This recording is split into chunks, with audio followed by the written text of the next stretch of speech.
Voice of சாரதி சேனலுடைய subscribers எல்லாத்துக்கும் மிகப்பெரிய வணக்கம்ங்க.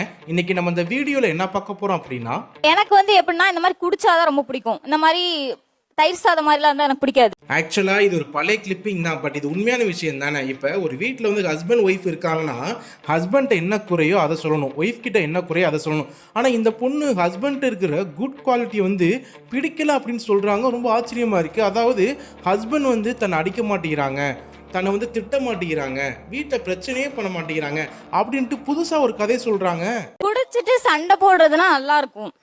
அதுக்கப்புறம் பார்த்தீங்கன்னா இன்னொரு குறை சொல்கிறாங்க, தன்னோட ஹஸ்பண்ட் வந்து தன்னோட வீட்டில் இருக்கிறவங்க அப்பா குடிக்கிற சரக்கு பாட்டில் வந்து உடச்சி போட்டுருவாங்க. இது எவ்வளோ நல்ல விஷயம். தன்னோட அப்பா குடிக்கிறாங்க, அது சரக்கு பாட்டில் உடச்சி போடுறது வந்து ஒரு பிள்ளை பண்ணுற விஷயம் வந்து நல்ல விஷயமா தான் நம்ம பார்க்க முடியும். அது இந்த பொண்ணுக்கு பிடிக்காதம்மா, ஏன்டா நீயும் குடிக்க மாட்டேன், உங்கள் அப்பாவை ஏன்டா குடிக்க விட மாட்டேங்கிற அப்படின்னு ஒரு கேள்வி கேட்குறாங்க.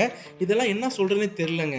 உங்க அப்பா வாங்கி ஒரு ஸ்டோர் பண்ணி வச்சிருப்பாரு மேல, இவன் எடுத்து பட்டுன்னு உடச்சிருவான். அந்த மாதிரி பண்ணிட்டு என்ன தைரியமா சொல்லுவான், எங்க அப்பா நம்ம உடச்சிட்டடி தண்ணி ஊற்றி வச்சிட்டடி, எங்க அப்பா இனிமே எப்படி குடிப்பாருன்னு பார்க்கலாம். அதுக்கு அந்த பையன் அழகா சொல்றாங்க, சின்ன வயசுல தான் எங்கள் அப்பா குடிச்சு குடும்பத்தை அழிச்சிட்டாங்க, குடும்பம் வந்து முன்னேறவே இல்லை, நானும் அதே தப்பு பண்ணக்கூடாது, அதனால நான் குடிக்க மாட்டேங்கன்னு சொல்லியும் அந்த பொண்ணு நக்கலா சிரிக்கிறாங்க, அது தப்புங்கிறாங்க. அது மாதிரி நமக்கே டவுட் ஆகுது, ஒருவேளை குடிச்சாதான் மதிப்பாங்களோ, ஒருவேளை கெட்ட பழக்கம் இருந்தால் தான் மதிப்பாங்களோ, பேட் ஹேபிட் இருந்தால் தான் மதிப்பாங்களோ, இந்த மாதிரி தனக்கே வந்து பார்த்தீங்கன்னா பெரிய டவுட் ஒன்று வருதுங்க. அப்பா வந்து ட்ரிங்க் அடிக்ட், அவர் குடிச்சு ஃபேமிலி வந்து கொஞ்சம் டேமேஜ் ஆயிருச்சு. அதுல இருந்து எனக்கு வந்து இது வேண்டாம், நம்மளும் அந்த மாதிரி போயிட்டா நம்ம ஃபேமிலி மெயின்டைன் பண்ண முடியாது அப்படின்ற. ஸோ இந்த மாதிரி ஆட்கள் வந்து இப்படிலாம் பேசும்போது என்ன பண்ணணும், நடுவர் வந்து கொஞ்சம் ஸ்ட்ரிக்டாக வார்ன் பண்ணணும், நல்லா வந்து பார்த்தீங்கன்னா புத்திமதி சொல்லணுங்க, உரைக்கிற மாதிரி.